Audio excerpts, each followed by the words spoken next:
کہ جو آپ ہر وقت استعمال کر سکتے ہیں، اور مصیبت میں یہ ہتھیار تو بالکل آپ کا سب سے بالکل آخری ساتھی جس کو کہتے ہیں، یہ آپ کے ساتھ ہوتا ہے، اور اللہ ہر کسی کی دعائیں سنتا ہے، جس کے تعلق سے اگر آپ واقعہ دیکھیں تو اللہ رب العزت نے یونس علیہ السلام کا واقعہ آتا ہے کہ یونس علیہ السلام سے ایک خطا ہوئی. خطا یہ ہوئی کہ آپ نے جب اللہ نے اس بستی پر عذاب لانے کا سوچا تو آپ نے سوچا اب دعوت پہنچا کے کیا فائدہ، نکل جاتا ہوں بستی سے. نکل کر چلے گئے. جب کشتی میں سوار ہو کر شہر سے جا رہے تھے، ہوا یوں کہ لوگوں نے کہا کہ ایک طوفان آ رہا ہے اور طوفان سے بچنے کے لیے کشتی کو ہلکا کرنا پڑے گا، خرہ ڈالیں گے، لوٹ ڈالیں گے، جس کا نام آیا اس کو کشتی سے باہر پھینک دیا جائے گا.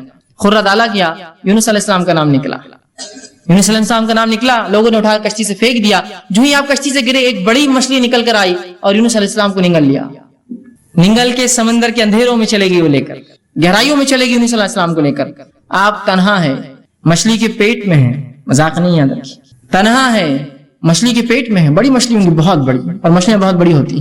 مچھلی کے پیٹ میں ہے، کوئی سننے والا نہیں ہے وہاں، کوئی دیکھنے والا نہیں ہے. اس اندھیرے سے یونس نے آواز دی اپنے رب کو اور کہا. اللہ پر رب العزت نے اس بات کو اپنی کتاب میں سورہ انبیاء سورہ نمبر 21 آیت میں 87 اور 88 فرما کہا فنادى في ظلمات ان لا اله الا انت سبحانك انی كنت من الظالمین. یونس نے اس اندھیرے سے اپنے رب کو آواز دی ظلمات سے کہ لا الہ الا انت سبحانك، اے اللہ تیرے علاوہ کوئی ذات نہیں ہے، عبادت کے لائق تیرے علاوہ کوئی الہ نہیں ہے، انی كنت من الظالمین، میں گناہگار تھا. تو اللہ رب العزت نے یونس کی اس ظلمات سے آواز کو سنا اور نکال دیا یونس کو ظلمات سے باہر. تو اللہ رب العزت سب کی سنتا ہے، مانگنا تو آئے. یونس علیہ السلام نے اس گہرائی سے، سمندر کے اس گہرائی اور ظلمات سے آواز دی اپنے رب کو. اللہ نے فرمایا فنادى في ظلمات ان لا الہ الا انت سبحانك انی كنت من الظالمین. اس نے آواز دی اور اس اندھیرے سے کہا اے اللہ تیرے علاوہ کوئی الہ نہیں، تیرے علاوہ لائق معبود کوئی عبادت کے لائق نہیں، سبحانك تیری ذات پاک ہے، انی كنت من الظالمین، وہ میں تھا جس نے اپنے نفس پہ خطا کی، وہ میں تھا جس نے ظلم کیا اور تیرے حکم کی خلاف ورزی کی. اللہ رب العزت نے سنی اور کہا فاستجبنا له، اور تیرے رب نے اس کی دعا کو وہاں سنا، اس اندھیرے میں جب کوئی نہیں تھا، سمندر کی گہرائی میں سنا. فاستجبنا له ونجيناه من الغم، اور اس کو اس کے غم سے نکال دیا. وكذلك ننجي المؤمنين، ہم ایسی ہی نجات دیتے اپنے ایمان والے بندوں کو. سمجھ رہے ہیں بات؟ ابراہیم علیہ السلام لا اولاد، اولاد نہیں ہے آپ کو، نہ لڑکا ہے نہ لڑکی ہے. سوچتے ہی مشن کون لے کے چلیں گا میرے بعد، کوئی لڑکا ہو میرا جو مشن لے کر چلے. اللہ سے دعا کی، اللہ نے قبول کی. انبیاء علیہ الصلوۃ والسلام آہ بکا کر رہے ہیں، گڑ گڑا رہے ہیں، دعائیں مانگ رہے ہیں. پھر کیوں اس امت کو شرم آتی ہے رب سے دعا مانگنے کے لیے؟ ابراہیم علیہ السلام نے دعا کی، ایوب علیہ السلام نے دعا کی اپنی بیماری کے لیے. اسی طرح جو ہے زکریا علیہ السلام نے اپنی اولاد کے لیے دعا کی، جو یحییٰ علیہ السلام کی آپ کو خوشخبری دی گئی. یوسف علیہ السلام نے جب اس بری عورت نے جو آپ پہ قصد کیا کہ آپ کے ساتھ بدکاری کرے تو دعا کی اللہ مجھے وہ جیل زیادہ بہتر ہے بنسبت اس عمل کے. اللہ نے دعا قبول کی اور جیل میں ڈال دیا، اس لیے کہ ورنہ زنا کرنے کے اوپر تلی تھی. آپ نے کہا وہ جیل بہتر ہے اس زنا سے، اللہ نے جو آپ کو بچا لیا اور جیل میں ڈال دیا. اندازہ لگائیے ان لوگوں نے اللہ سے دعا کی. بس یہ ہے کہ ہمیں جو اللہ رب العزت سے مانگنا تو آئے. ایک واقعہ سناتا ہوں اللہ کیسے سنتا ہے لوگوں کی، اور لوگوں کی کیوں میں کہوں، اللہ رب العزت تو جانوروں کی بھی سنتا ہے. یاد رکھیے صحیح مسلم کی روایت ہے، اللہ کے رسول صلی اللہ علیہ وسلم فرماتے اللہ کے نبی سلیمان علیہ الصلوۃ والسلام آپ کے دور میں قحط سالی ہو گئی، سوکھا پڑ گیا. جو ہے سلیمان علیہ السلام اپنے لشکر کو لے کر چلے، لاؤ لشکر جو ہے مسلمانوں کو لے کر چلے کہ بستی سے باہر نکل کر اللہ سے نماز استسقاء دعا. نماز استسقاء کیا ہے؟ دعا ایک قسم کی عبادت کر کے دعا مانگتے ہیں. نماز استسقاء کے لیے نکلے، جب نکل کر چلے اپنے جو ہے بستی سے اور ایک جگہ سے گزرے جہاں چونٹیاں تھی، جب وہاں سے نکلے آگے چلے تو کہا آپ جانے کی ضرورت نہیں ہے، ہمیں واپس جانا ہے. تو لوگوں نے کہا یونس معاف کرنا، اے سلیمان تم ہمیں نماز استسقاء کے لیے لے کر چلے تھے، کیا بات ہے، کیوں آپ تم کہہ رہے ہو؟ تو کہا جب ہم وہاں سے چلے تھے ایک چونٹی الٹی اپنے پیٹھ کے بل لیٹی اور اس نے اپنے پورے پیر آسمان کی طرف کیے اور اللہ سے دعا کی بارش کی، اللہ نے اس کی دعا سن لی، اب ہمیں نماز استسقاء کی ضرورت نہیں. اس لیے کہ جو ہے سلیمان علیہ السلام جانوروں کی بات سمجھتے تھے. تو کہا اللہ نے اس کی دعا قبول کر لی. تو اللہ تو چونٹیوں کی قبول کرتا ہے، پھر تمہاری اور میری مومنوں کی کیوں نہیں سنیں گا؟ وہ چونٹی کو اللہ کی ولی نہیں تھی اور کوئی بزرگ نہیں تھی، جانور ہے وہ، اللہ اس کی بھی سنتا ہے. بس مانگنا تو ہے اپنے رب سے، رب سننے کے لیے ہی تو بیٹھا ہے اوپر، ورنہ اللہ نہ سنے گا تو کس سے مانگیں گے بندے؟ بتاؤ مجھے. اگر وہ ذاتی سننا بند کر دے جو سننے والی اور سمیع ہے تو میں کس سے پھر دعائیں مانگوں؟ اور جب لوگوں نے یہ سوچا کہ وہ ذات سنتی نہیں ہے تو پھر لگے انسانوں کے در پہ مانگنے کے لیے. آج جو سب سے افضل دعا، افضل عبادت دعائیں ہیں، کہاں مسلمان مانگتے ہیں، کن کن دروں پر مانگ رہے اللہ کو چھوڑ کر؟ ذرا غور کیجیے. یہ غلط فہمی ہے، اس کی بنیاد ہے کہ اللہ سنتا نہیں، ہماری سنتا نہیں، گنہگاروں کی سنتا نہیں، وہ تو صرف بزرگوں کی ولیوں کی سنتا ہے. اور ایسے فالتو قسم کے عقیدے، اور ان عقیدے کو میں فالتو لفظ کہنا بھی بہت فالتو سمجھتا ہوں. فالتو بولنا چاہیے ایسے عقیدوں کو. جن عقیدوں کا نہ سر ہے نہ کوئی ٹانگ ہے شریعت کے اندر، جس شریعت نے آپ کو سب کو اختیار دیا دعائیں کرنے کا، پتہ نہیں کس نے شریعت سے اس کے دعاؤں کا اختیار چھین کے کہا یہ تو ریزرویشن ہے ہمارے لیے، ہم کر سکتے ہیں دعا تمہارے لیے، ہم سے مانگو تو ہم پھر تم کو دیتے ہیں، ابھی اللہ تک کہاں جاتے ہو، ہم تک تو آ جاؤ پھر اللہ تک جانا دعائیں مانگنے۔ اس قسم کی باتیں کہہ کر مجھے اور آپ کو ایک افضل عبادت سے آج کاٹ کر رکھ دیا۔ اسی طرح جو ہے دعا کے بارے میں جو غلط فہمی ایک بہت بڑی وہ یہ ہے، لوگوں میں جو پائی جاتی ہے وہ یہ ہے، اللہ صرف نیکوکاروں کی سنتا ہے، گناہ گاروں کی نہیں سنتا ہے۔ اللہ صرف نیک لوگوں کی، بزرگوں کی، پیروں کی، فقیروں کی سنتا ہے، اور وہ جو ہے سب کی نہیں سنتا، گناہ گاروں کی نہیں سنتا، اور ہم تو گناہ گار ہیں، آپ تو گناہ گار ہیں، ہم تھوڑی دعا کر سکتے اللہ سے۔ یہ یاد رکھیے ایک بدترین عقیدہ ہے شریعت میں، اس عقیدے کا کوئی جو اصول اور کوئی وزن نہیں ہے، یاد رکھیے۔ اور جب انسان یہ سوچ لیتا میری دعائیں تو میں نیک نہیں ہوں، اور ہر انسان گناہ گار ہے، میں نیک نہیں ہوں تو اللہ میری دعا نہیں سنیں گا، لہٰذا کسی پیر، فقیر، بزرگ، ولی، اچھی شخصیت، نبی کسی کو پکڑنا ہوگا اور ان کے ذریعے جانا ہوگا اس دعاؤں کے لیے۔ جب یہ عقیدہ لے لیتا ہے اور شریعت کا عقیدہ چھوڑ دیتا ہے تو وہ تین کام کرنا شروع کر دیتا ہے۔ پہلا کام کیا کرتا ہے؟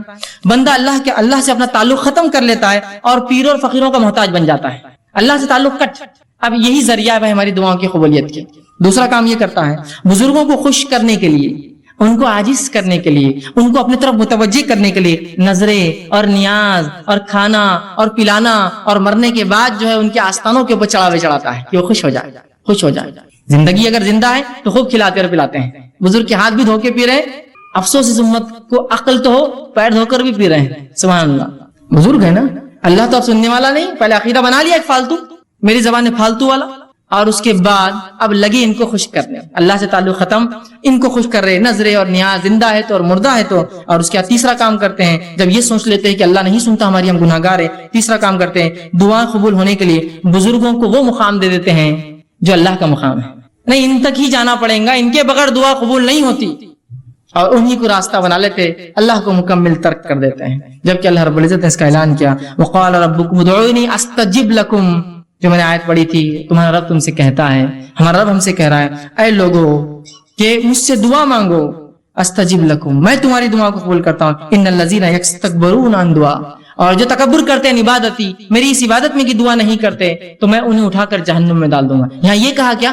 نیک لوگوں تم دعا کرو، تم دعا نہیں کروں گا تو اٹھا کے جہنم میں ڈال دوں گا، کیا کہا سب کے لیے، وقال ربکم ادعونی استجب لکم، تم سب سے رب نے ہم سب سے کہا اے لوگو تم اپنے رب سے دعا کرو، وہ تمہاری دعاؤں کو قبول کرتا ہے، اور جو تکبر کی بنیاد پہ دعا چھوڑ دیں گا جہنم میں ڈال دیں گا۔ تو یہاں کہا اے پیرو، اے فقیرو، اے نیک لوگو تم دعا کرو، اے بد لوگو تم دعا مت کرو، تمہارے لیے نہیں ہے دعا، سب کے لیے آیت ہے، یہ کامن ہے، بالکل ظاہر آیت ہے، بالکل واضح۔ اور ترمذی کی ایک روایت ہے، آپ صلی اللہ علیہ وسلم فرمایا جو شخص اللہ سے دعا نہیں کرتا اللہ اس سے ناراض ہو جاتا ہے۔ یہاں کہا یہ کہا کہ تم تو گناہ گار ہو تم مت کرو، جو نیک لوگ دعا نہیں کرتے اللہ ان سے ناراض ہو جاتا ہے۔ کوئی بھی انسان اللہ سے دعا نہ کرے اللہ ناراض ہو جاتا ہے، اور اللہ گناہ گاروں کی بھی سنتا ہے اور نیکوکاروں کی بھی سنتا ہے، معلوم ہے، نیک لوگوں کی بھی سنتا ہے اور گناہ گاروں کی بھی سنتا ہے۔ آئیے مثالیں لے لیجئے، مثالیں تو لوگوں کا جو عقیدہ ہے اللہ گناہ گاروں کی نہیں سنتا اور نیکوکاروں کی پوری سنتا ہے، تو میں آپ کو دلیل دیتا ہوں، اللہ گناہ گاروں کی بھی سنتا ہے، نیکوکاروں کی بھی سنتا ہے، گناہ گاروں کا بھی انکار کرتا ہے، نیکوکاروں کی بھی نہیں سنتا ہے کبھی، تو بڑے بڑے انبیاءوں کی نہیں سنی اللہ نے۔ مثالیں لے لیجیے، آئیے سب سے پہلے سورہ رعد سورہ نمبر 13 آیت نمبر 36 اور 38 میں اللہ فرماتا اور کہتا ہے ربی قال انظرنی الی یوم یبعثون، اور جب شیطان کو اللہ نے جنت سے نکالا تو اس نے کہا اے میرے رب فانظرنی الی یوم یبعثون، مجھے مہلت اور ڈھیل دی جائے ان انسانوں کے دوبارہ اٹھائے جانے تک، آدم کی اولاد کے دوبارہ اٹھائے جانے تک۔ کس نے مانگی یہ دعا؟ شیطان نے۔ جانتے نا تمام گناہوں کا سبب دنیا میں جو ہے وہی بنتا ہے، لوگوں کو بہکا رہا ہے، پھسلا رہا ہے، گناہ کروا ہے نا، سب سے گناہ گار ہے نا، اللہ کا نافرمان ہے، ابھی کہاں سے نکالا جا رہا ہے؟ جنت سے نکالا جا رہا ہے، کیا بول رہا ہے لیکن اللہ سے، اے اللہ مجھے دوبارہ اٹھایا جاتا ہے مہلت دی جائے۔ اللہ نے کیا بولنا چاہیے تھا ہمارے اصول کے مطابق، چل بھاگ بزرگ کے ذریعے سے آیا، سیدھے آ کے بات کر رہا میرے سے، بھاگ گناہ گار ایک تو، اور سیدھے دعا، ہمت تیری اتنی، ہمارے اصول کے مطابق تو یہ ہونا چاہیے تھا نا، جا کسی نبی کے وسیلے سے آ، جا کسی پیر فقیر کے وسیلے سے آ، سیدھے آ کے دعا مانگ رہا ہے، شیطان کہیں کا، ابلیس کہیں کا، بولنا چاہیے تھا نا ہمارے اصول کے مطابق۔ اللہ کیا جواب دیتا سنیے، تو شیطان جانتا تھا اس نے نافرمانی کی اللہ کی، لیکن اس کے پاس عقیدہ تھا کہ تو اللہ رب العزت کے پاس جنت میں تھا، اس کو پورا عقیدہ معلوم شریعت، وہ جانتا تھا اللہ ہی سنتا ہے، سیدھے سنتا ہے، میں گناہ گار ہوں بھی تو سنے گا میری، تو اللہ رب العزت نے جواب دیا قال فإنك من المنذرين، جا تجھے چھوٹ دی گئی، جا تجھے چھوٹ دی گئی، کب تک؟ انسانوں کے دوبارہ اٹھائے جانے تک، جا۔ یہ نہیں کہا کہ جا کر پیر فقیر کے وسیلے سے آ، آدم کے وسیلے سے آ، محمد صلی اللہ علیہ وسیلے سے آ، فلاں سے آ، نہیں، سیدھا کہا جا تجھے ڈھیل دی گئی، برا ہے، گناہ گار ہے، اللہ سیدھی سن رہا ہے اس کی۔ آئیے اب وہ واقعہ سنیے جو اللہ نیکوکاروں کی بھی نہیں سنتا. جو وہ لوگ کہتے ہیں نہیں پیر فقیر کے اللہ کبھی ٹالتا ہی نہیں. پیر فقیر تو چھوڑ دیجئے, یہاں انبیاؤں کی نہیں سننا ہے اللہ نے. آئیے سنیے واقعہ. اللہ رب العزت سورہ ہود سورہ نمبر 11 آیت نمبر 45-46 میں اللہ نے فرمایا, اور نوح علیہ السلام سے کہا نوح میں تیری آل کو اس طوفان سے بچا لوں گا. جب طوفان آیا ان کا بیٹا جو ہے جا کر دور چلا گیا. نوح علیہ السلام نے کہا بیٹا کشتی میں سوار ہو جا. آج کوئی بچنے والے نے کہا اے والد میں بہت اونچے مقام پر چلا جاؤں گا. اور یہ بات اور مکالمہ چل ہی رہا تھا, ایک زوردار لہر آئی اور وہ بیٹا بہ کر چلے گا پانی میں. نوح علیہ السلام کو اللہ نے کیا کہا تھا, اے نوح جو ہے میں تیرے گھر والوں کی حفاظت کروں گا. اور یہاں بیٹا ڈوب گیا. بیٹا گھر سے ہوتا ہے نا کسی کے, اس کے گھر والا تھا. تو نوح علیہ السلام نے اللہ سے گزارش کی اور دعا کی اور فرمایا انی اعوذک ان تکون من الجاہلین. جب دعا کی اور کہا اللہ جو ہے میرے بیٹا تو میرے گھر والوں میں سے تھا, تو اللہ نے جواب دیا انی اعوذک ان تکون من الجاہلین. اے نوح میں تجھے نصیحت کرتا ہوں جاہل لوگوں کی جیسی باتیں نہ کرنا, اس لیے کہ تیرا بیٹا ایمان نہیں لایا لہٰذا تجھ سے نہیں ہے, وہ ایمان نہیں لایا تھا. تو یہاں کس کی دعا اللہ نے رد کی, اے نوح جاہلوں میں سے مت ہو جانا, نصیحت کرتا ہوں تجھے آئندہ ایسی بات میرے سامنے نہیں کرنا. اور نوح نے اس کے بعد اللہ سے توبہ کی, اللہ کہا میں گناہگار, میں توبہ کرتا ہوں تجھ سے, میں نے غلط دعا کی تھی. کس کی دعا رد کی؟ یہ اللہ کے پہلے رسول ہے نوح علیہ الصلوۃ والسلام, رد کر دی. آئیے دوسرا واقعہ. صحیح بخاری کی روایت, ابراہیم علیہ الصلوۃ والسلام نے اللہ سے دعا کی اللہ میرے والد کو جو کہ کفر پر مرے تھے اللہ ان کو جنت عطا کرنا. جہنم میں اللہ ان کی دعا مانی نہیں, سنی ان کی دعا. اور روز قیامت حدیث میں آتا ہے ان کے والد کو ان کے سامنے اٹھا کر جہنم میں ڈال دیا جائے گا. کہاں سنی؟ اتنے بڑے نبی ابو الانبیاء, نبیوں کے باپ کہلاتے ہیں آپ. ابو الانبیاء بعد ترک کر دیا اللہ.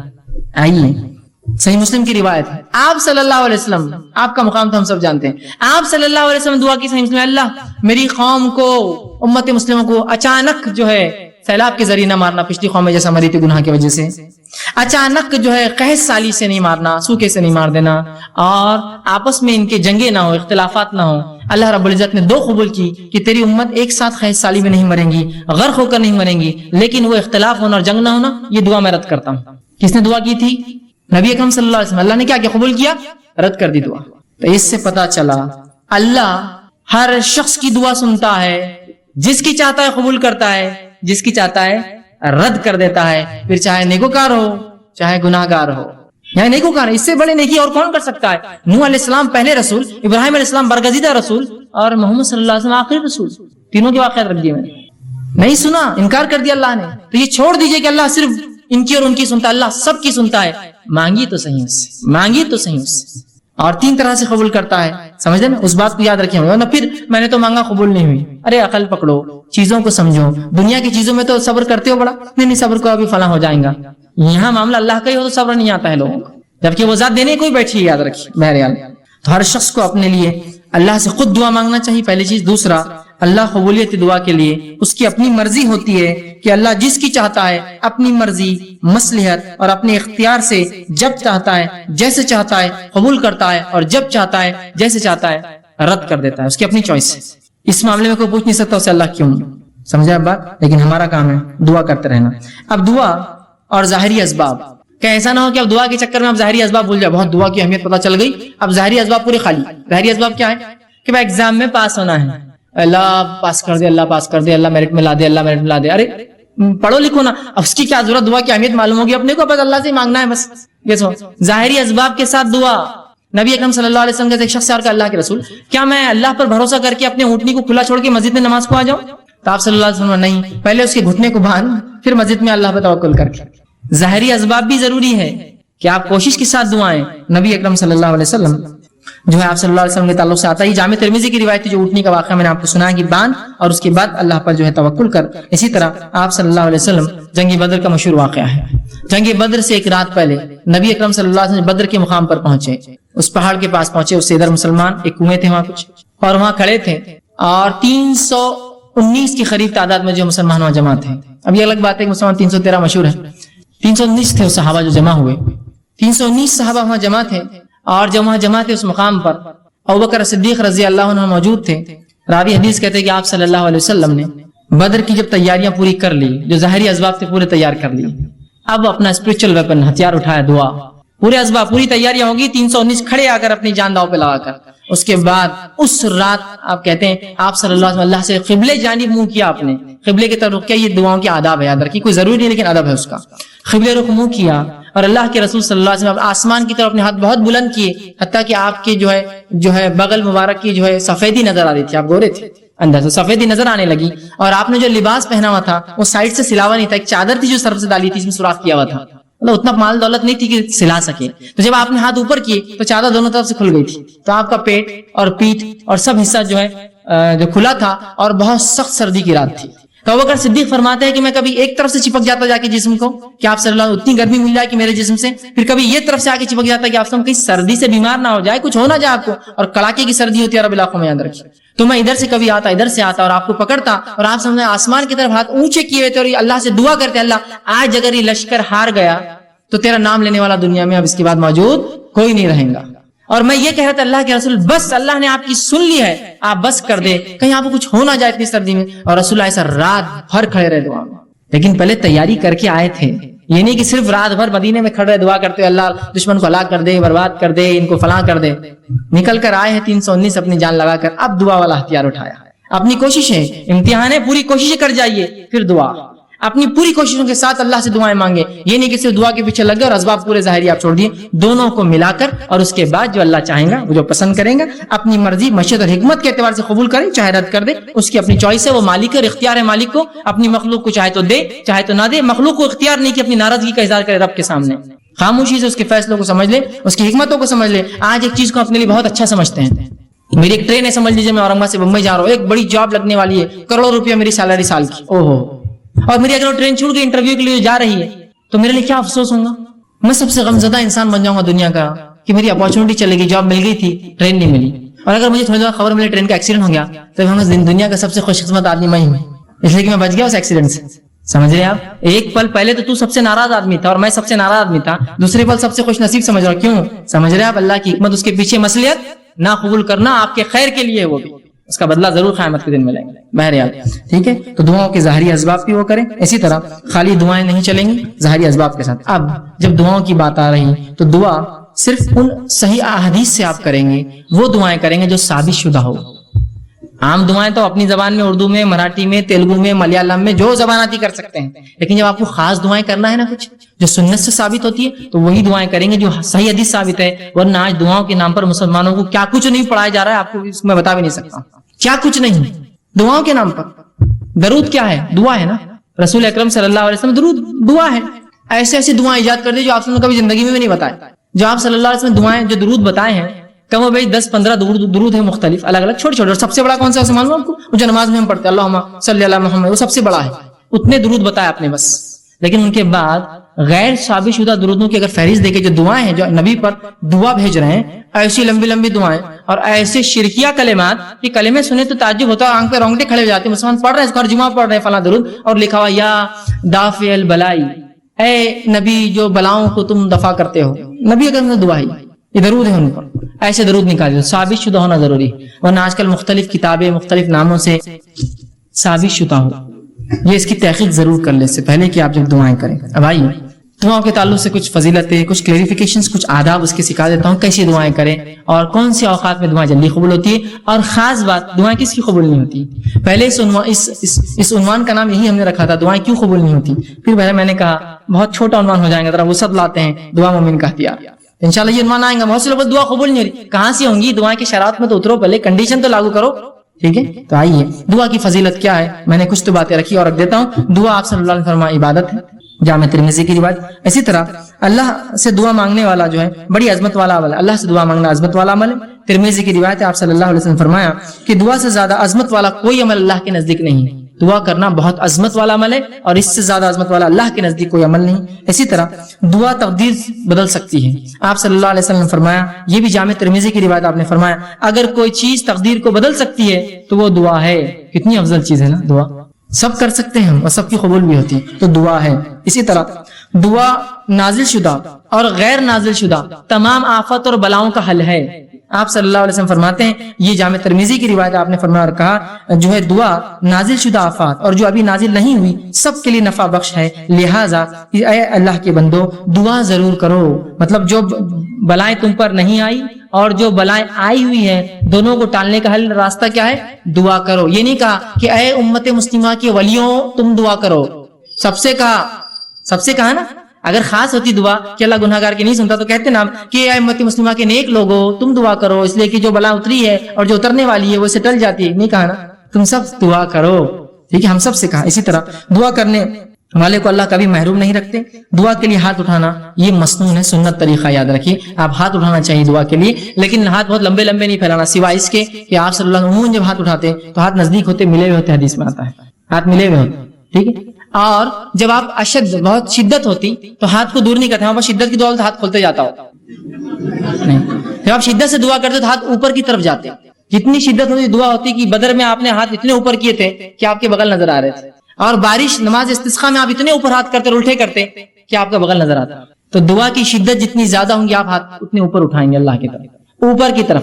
یہ عاجزی کی علامت ہے. اور ظاہر سی بات ہے بندہ ہاتھ اٹھا رہا ہے مطلب کچھ مانگ رہا ہے, بھیکاری کی حیثیت سے کھڑا ہے, ٹھیک ہے, عاجزی کی علامت ہے. میں یہ بھی نہیں کہوں گا کہ ہاتھ کھلے رکھنے دعا نیچے گر جاتی, ایسا نہیں ہے, یہ سب اللہ کا غائب کا معاملہ ہے. لیکن ہاتھ ملانا چاہیے اور ہاتھوں کو آپ اس کی شدت کے اعتبار سے کیجیے, اور قبلہ رخ ہونا بھی یہ سنت ہے, یاد رکھ, ٹھیک ہے. تو آپ صلی اللہ علیہ وسلم فرمایا دعا کے لیے ہاتھ اٹھانا مسنون ہے, اور دعا جب کرتا ہے بندہ محروم. ابن ماجہ کی روایت آپ نے فرمایا اور کہا تمہارا رب بڑا حیا کرنے والا ہے اور بڑا سخی ہے, بہت دینے والا ہے. اس کو ایک تو شرم بہت آتی اور بہت سخی ہے, بہت دینے والا ہے. تو لہٰذا جب بندہ اس کے حضور میں ہاتھ اٹھاتا ہے تو اللہ کو شرم آتی ہے, میں کیسے نہیں دوں گا اس کو, ایک مطلب بہت حیا آتی ہے اس کو کہ کوئی اس کے در پر آئے مانگے اور وہ خالی ہاتھ چھوڑے. تو اللہ کے رسول نے جب بندہ ہاتھ اٹھاتا ہے تو اللہ بڑا حیا دار ہے, بڑا سخی دینے والا ہے, تو اس کو شرم آتی ہے, حیا آتی ہے کہ اس بندے نے جس نے ہاتھ اٹھایا اس کو خالی کیسے جانے, تو کچھ نہ کچھ ضرور ڈالتا ہے آپ کی جھولی میں, یاد رکھیے. یا تو چیز کے بدلے چیز, دعا کے بدلے, اس کے بدلے آخرت میں ثواب, یا اس کے بدلے ایک مصیبت ٹالتا ہے, اس لیے کہ اس کو حیا آتی ہے آپ کو لوٹانے کے اندر,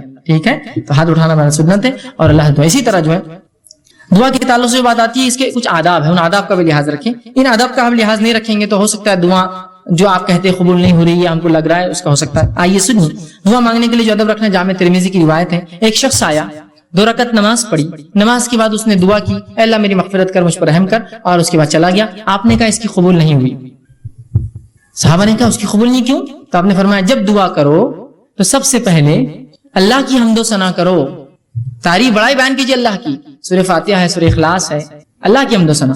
اس کے بعد مجھ پر درود بھیجو, اور اس کے بعد اپنی حاجت رکھو. تو دوسرے صحابی نے سن لیا, فوراً گئے, نماز پڑھی, اس کے بعد الحمد ثنا کی اور رسول اللہ صلی اللہ علیہ وسلم پہ درود بھیجا, اور اس کے بعد جو ہے اپنی دعا کہ اللہ کے رسول نے فرمایا اس کی قبول ہوئی.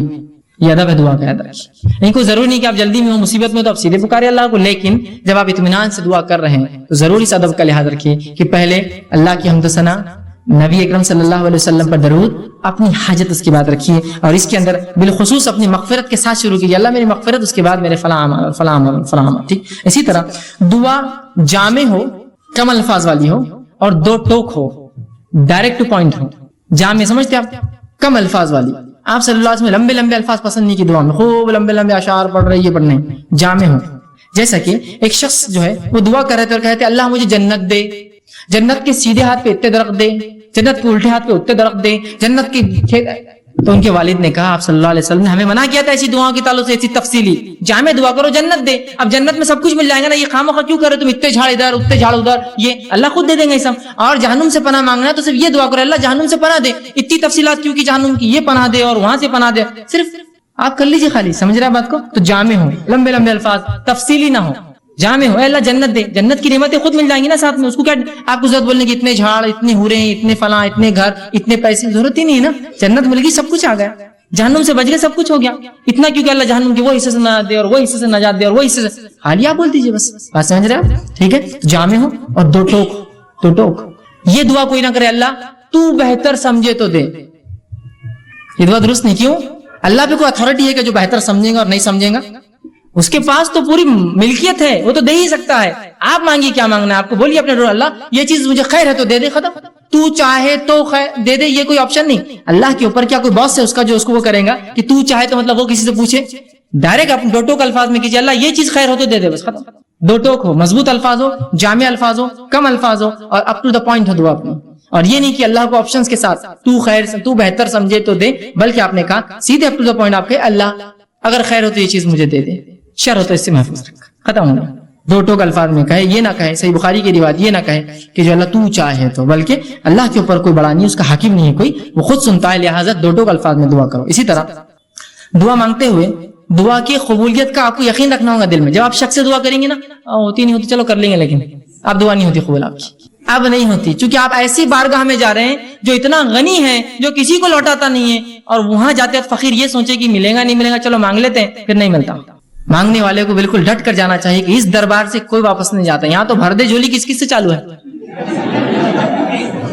اور وہ نہیں بھرے گا تو رب کس کو کیسے وہ کریں گے, وہ تو دینے ہی والا ہے. تو آپ یقین کریں کہ دعا قبول ہونے والی میری, وہ 3 شکلوں میں, وہ یاد رکھیں ہمیشہ.